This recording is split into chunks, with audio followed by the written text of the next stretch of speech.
It's your boy B. Man, I appreciate all y'all, bro. I appreciate my just the loyal people, part of the Feezy family, the loyal Patreon supporters. Man, I appreciate the people that, send me money. I appreciate the people that faithfully watch my videos and like and comment. I'm looking at that equal. That's all equal, you know what I'm saying? So I just appreciate y'all, bro. I was just thinking about this dude that was able to smash his new wife in the prison. And I'm going to tell y'all how he did it. And for the people who don't understand, all right, I had like 2 or 3 people ask me about Patreon. They subscribe to my Patreon, and then they like everything I click on, it takes me back to YouTube. Okay, this what it is. There are certain things that I post on Patreon, right? I send it over to YouTube. Every video that I put on YouTube that people on the YouTube platform can see, I give it to Patreon first. I give them a couple days to check it out, or depending on how fast everybody watch it, it depends on how fast I post it to YouTube. So everything is gonna have a YouTube link first. For the exclusive Patreon content, I still use the YouTube platform because the other platform that I was using, they used to let me post with no problem. But now they start trying to charge me per post. And the only way that'll make sense to me is if I charge people on Patreon per post. And I don't want to do that. I just feel like that's too much. You're trying to charge somebody each video they want to watch. I just don't like the idea of that. So if it's an exclusive Patreon only video, I will still post it on YouTube just to put the link on Patreon, but it's private to anybody that's not on Patreon. So it sends you to YouTube, but everybody can't see it. That's why you got certain videos of mine that's been up for a while and they might only got 30 or 40 views. That's because can't nobody else on YouTube see it. It's Patreon only. Now that we got that out the way, let's get it. I used to have this job at the prison. I know I told y'all about this a couple times, but I used to have a job called the admin orderly. I'm gonna tell you what that means. Admin is short for administration. This was actually my first time ever getting this job. I had no idea what it meant. When a lady asked me, "You want to work in admin?" I just said, yeah, because I wanted to get out the dorm. I had no idea what it meant. Man, like that following Monday, they took me up to the administration building where the warden's office is, where all the deputy warden's office is, and all of their secretary's office is. And it was my job to basically keep it clean. Clean their bathroom, clean their office, vacuum, shampoo their floor, clean their desk off, sweep, mop the other side of the floor, all that. That job came with a lot of great benefits, and I really enjoyed it. Now, this area is also, you had 2 sides of it. All the warden and all the administrator's office was like in the middle.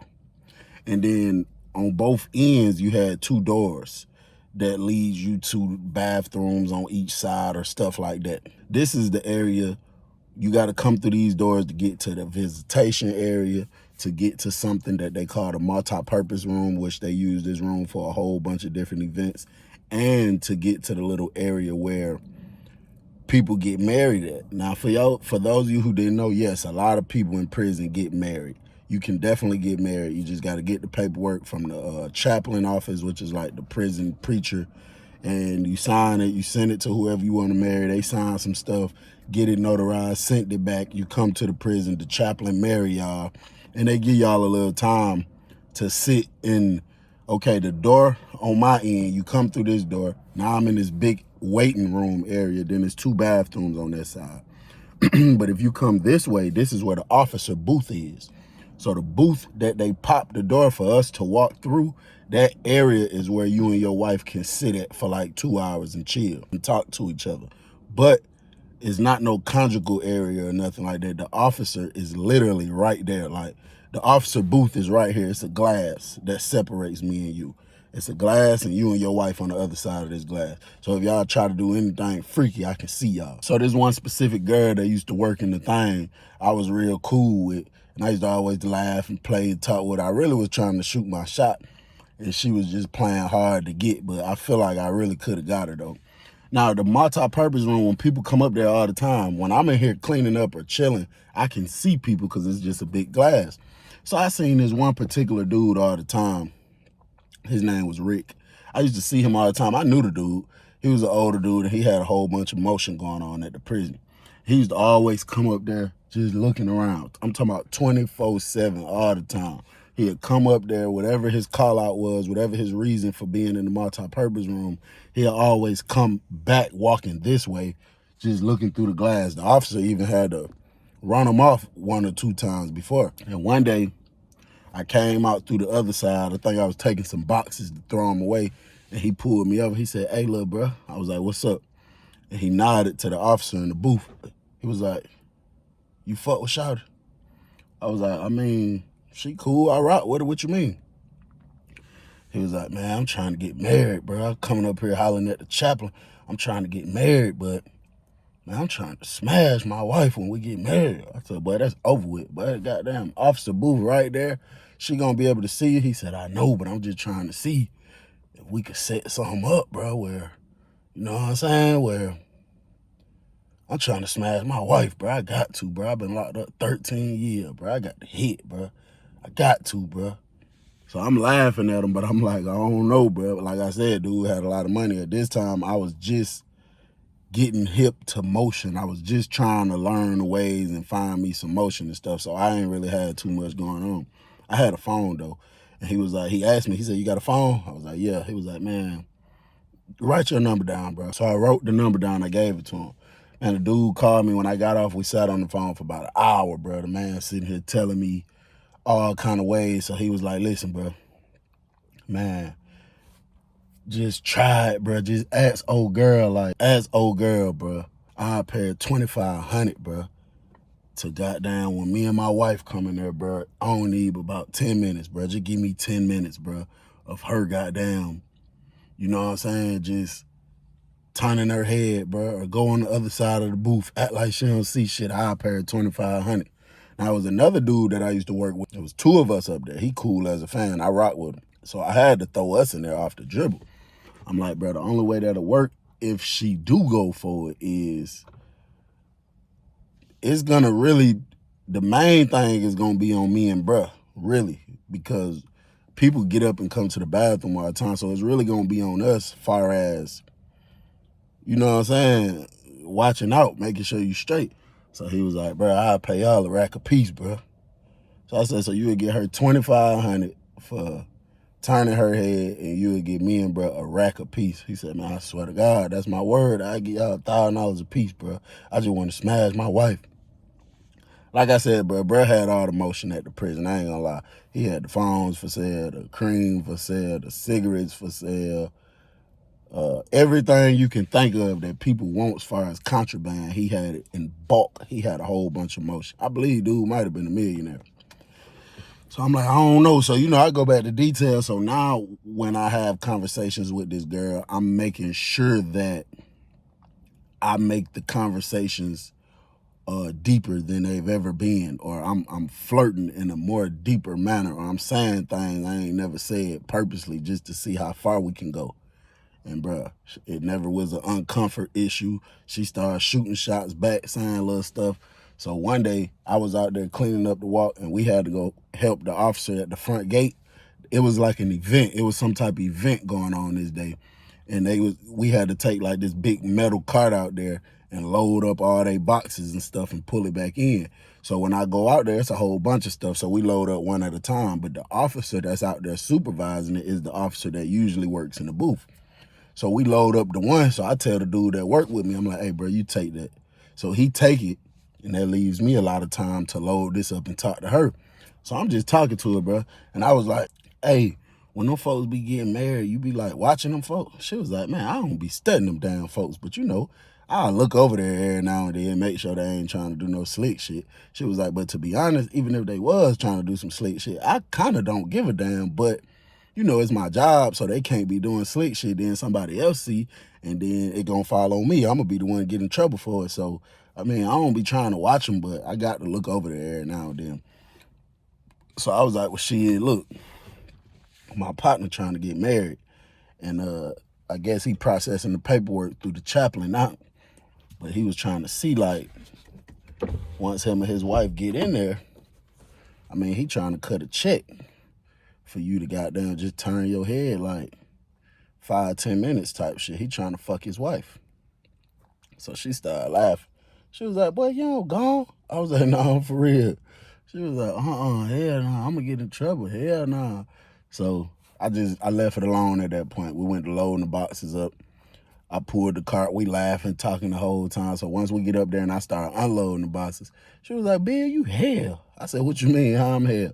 She said, nigga, I just really thought about what you just said. She said, you just tried it. I said, I'm dead serious.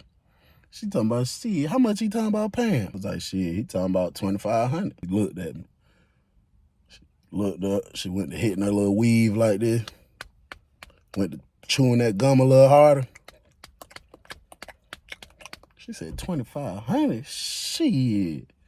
She said, I don't know, because I'm just trying to see how that'll work. So I said, me and bruh, I was talking about bruh that I work with. I was like, man, me and bruh put it together and we'll make it make sense on how it can be done without, you getting in trouble or anything like that. We definitely have it set up to the point we can do it. So she was like, shit, tell him run it. But the only thing is, I don't want no cash app. I don't want nothing electronic. I don't want nothing in my name. I want cash. That's the only way it's gonna work. I want cash.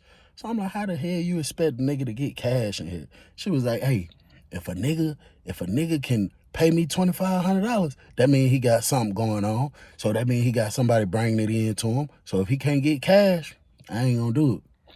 So I'm like, all right. So I just go on about my day, do my regular job. So when I get back on this side, around the time like 1 o'clock when they do certain call outs, I see dude in there again. He keep looking back like towards my way. So I tell her, pop the door, let me through. So she popped the door, let me through the little booth area. I go out there and holler at him. I was like, hey. He was like, yeah. I was like, shit, I can make that happen for you, but she want that $2,500 in cash. She don't want no type of transactions or nothing. He was like, you for real? I was like, yeah. He was like, man, that's nothing. That's nothing, man. I got about 3-4 mules. That's nothing. I had the cash ASAP. He was like, you and bro want y'all in cash too? So I was like, hell nah, you can cash at me. So he was like, all right, I'm up here. I'm just getting these last little paper finalized with the chaplain. He was like, and when it happened, bro, it's on. I'm ready. I had the cash, and you just give me the cash app. I was like, all right. So when I went back, finished my work day, I went back to the dorm because me and the dude that works up there together, we live in the same dorm together. So when I get back in the dorm, this is my first time hollering at him about it because I don't like to really count my eggs before they hatch. So I don't want to be telling you a plan and then it never happened. You know what I'm saying? Once I feel like it's getting close to happening, then I'll just come holler at you and see how you feel about it. But I already knew he was going to be with the movement. So I pulled up on him in the dorm. I said, hey, man, you know that nigga Rick trying to get married. He about to get married to his wife, but he trying to fuck. He finna pay the officer in the booth to goddamn act like she don't see shit. And he said he'll pay me and you a rack a piece to just kind of do whatever it is we got to do to ensure that nobody else can see what's going on or nobody else will know what's going on. So the girl won't get in trouble and then him and his wife still be straight. So he was like, shit, I'm trying to see how the hell we gonna do that. So I'm like, bro, it's easy, bro. Now you got two sides. The part where they're finna get married at is on my side. Like I say, all the offices is in the middle. And then you got two doors, one on this side and one on this side. But the people in the offices in the middle, it ain't no glass right there. They can't see nothing on this side unless they come through the door to get them to the bathroom. That's the only way they can see anything on this side. So his side is straight. If they go out the door through his side, they perfectly fine. It ain't no issue. So I told him, I was like, shit, what we can do is I'm going to write out some out of order signs. It's 2 bathrooms, male bathroom, female bathroom. I'm instantly putting out of order on both of my signs, on both of my bathrooms. And then I'm going to go in there and tell everybody in there, hey, if y'all need to use the bathroom, because this bathroom's in the middle where they office at too. But the problem is it's only 2, one for the male, one for the female. And it's like 25 secretaries and offices in there. So, all them people can't use 2 bathrooms. That's why they got 2 on this side, 2 on this side, and 2 in the middle. So I told him, I was like, bro, what we can do, we could goddamn tell them this shit out of order. We put a little plan together. So he was like, all right, bet. One day, bro, shit probably about 2 weeks done went by. The dude, Rick, called me. I'm like, yo. He like, hey, bro, I just got the paperwork back in the mail, bro. Everything official.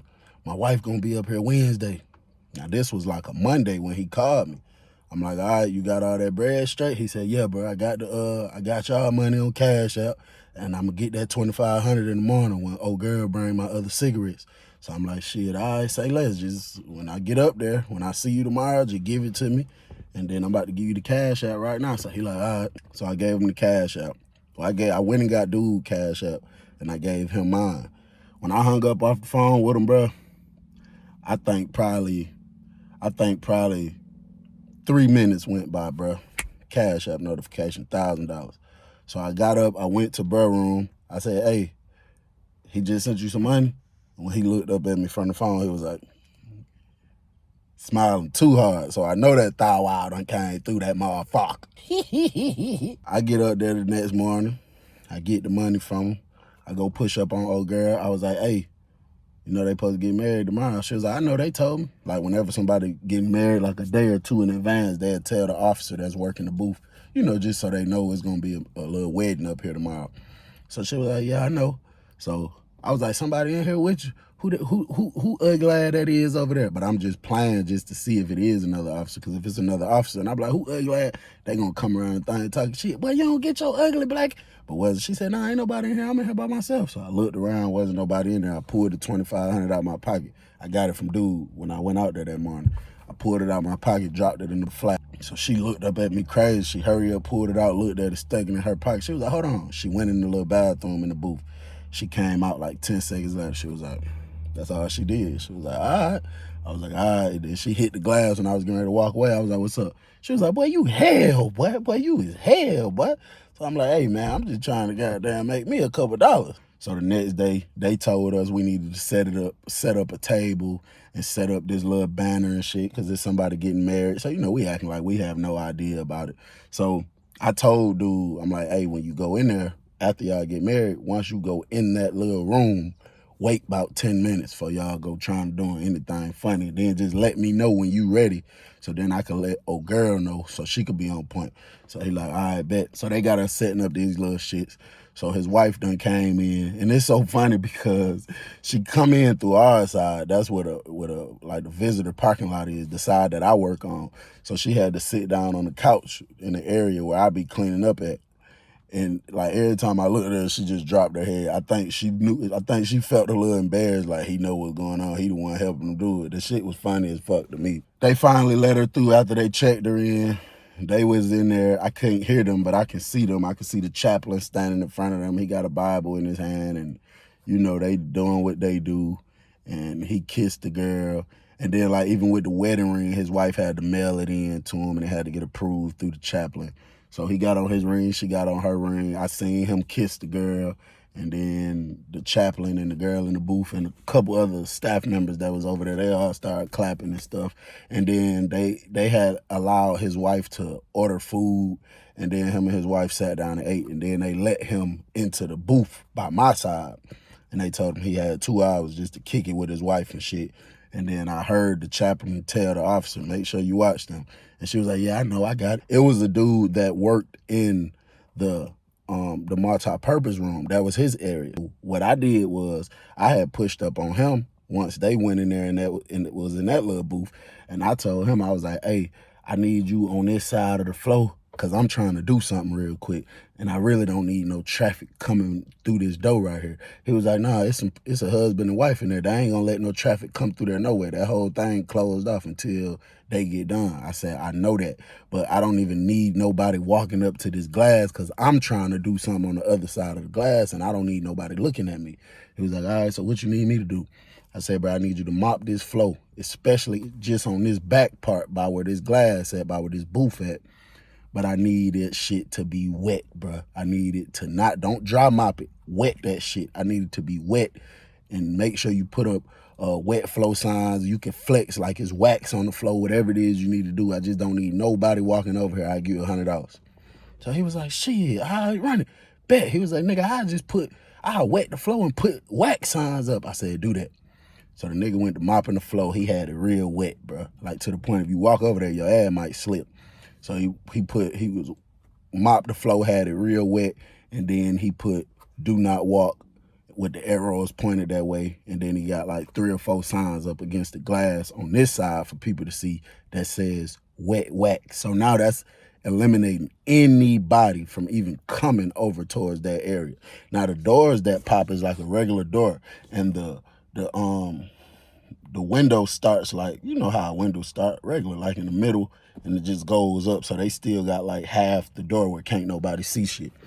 So shit, I come back through, I put my out of order signs up on both of the bathrooms, and then I have dude that's working with me. He comes directly on the other side of this door. I'm on this side, he's on this side of the door, and he go to shampooing the carpet. He done hooked up the shampoo machine. Now he's shampooing the carpet. Ain't nobody gonna walk over there because he's shampooing, and the bathrooms already say out of order over here. So they gonna walk all the way around to go out anyway. So what I did on my side of the door, once bruh looked at me and did like that, I told him, hold on. I walked out past where bruh was shampooing at. I went all the way around to come in through the other side. Once I got outside, it's another glass that you could talk to the officer directly. And I was like, all right, they ready. She was like, all right. She got up from the side she was on. She went and sat on the other side. Then I came all the way back through, and I looked at bruh and did like that. And then I took my own mop bucket, and from the door where they was at, man, like halfway to flow, I went to mopping it. Had that shit wet as fuck. Then I put up, do not walk, do not enter, wet wax, wet wax. I put up like 3-4 signs saying wet wax. And bruh, you know, I stayed in this area because it's still people that might come from this side of the parking lot, staff members, and they'll try to come through this door. So I'm standing right here, you know, with the mop in my hand, just acting like I'm trying to help them direct traffic. So once they try to come through the door, I'll be like, hey, y'all can't walk this way. It's wet wax right there. And then directly on the other side of this thing, brush shampooing the carpet. So they like, okay. So the ladies come through there walking real slow, trying not to, but they can't see nothing over here because they all the way over here. And it's wet wax, and then I'm standing up right here.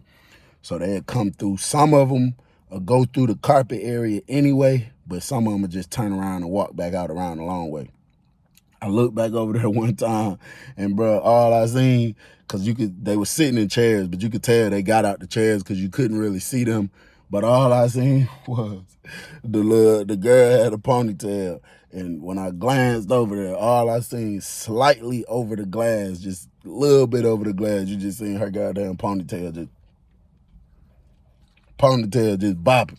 So I know they got out the chairs, got down on the floor, and bro got down trying to get low as he can and was hitting it from the back. I looked over there again probably about 10 or 15 minutes later. And shit, they was back sitting up in their chairs. I went over there like I'm mopping again. I looked at him and did like that. He did like that. And shit, that's when I got all that wet ass water up off the floor. I did it real good. And then I went and told bro we good. And then we went on the other side and helped bruh clean up all that wet water and shit, took all them wax signs down. And shit, it was over with. And then when they left, that nigga left smiling hard as a motherfucker. When his wife left, she left out with her head down. She still ain't want a nigga to look at her. I guess she was ashamed. You know how that shit go. And when I went over there and talked to bruh, he was like, boy, I fought with you, shouted. Boy, I fought with you, bruh. And it's so crazy. I still talk to the nigga to this day. He got out, though. He out. I got out. He got out right after me. And, yeah, I still talk to him to this day. I fucks with him. So, shit. Yeah, bro. Like I say, y'all already know, bro. It ain't nothing to glorify. I want everybody to make better decisions and stay out. It's just me telling stories of my experience. This may be a Patreon-only video just because I cussed a few times. I'm going to just see how YouTube treats it. And then that'll let me know how I'm going to do this. But, yeah, man, it's your boy Bill. I'm gone.